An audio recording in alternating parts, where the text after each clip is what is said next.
पहले जैसे अब ना भलाई चलता। ए राजा 4 दिन सबर करी।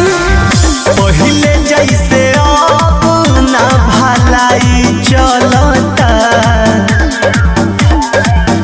तनी हट के सूती देहिया के दवाई चलता।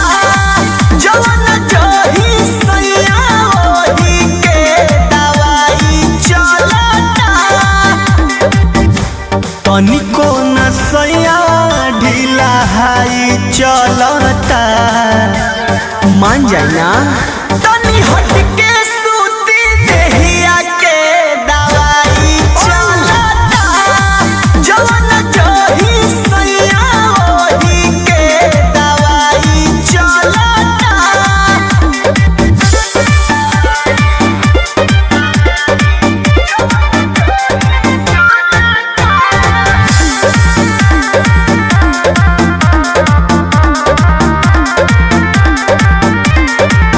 से जब पर है जकारा देह से नायंगे जकारा।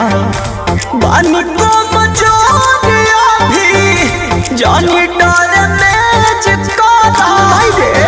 कहाँ जाए रे। से जब पर है जकारा देह से नायंगे जकारा। बानी को मजोरिया भी जानी डर में चितकारा। बात बुझता रे कमाई गलता। तनी हट के सूती देहिया के दवाई चलता। जवन जही सैया ओही के दवाई चलता। कपसूल खातनी राजा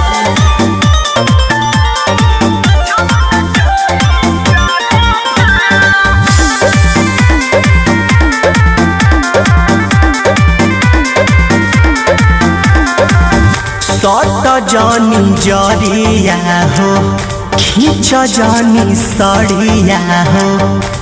बोलू बिशुनपुरी जानी कर बरिया हो। मान जा। सट जानी जरिया हो खींच जानी सड़िया हो।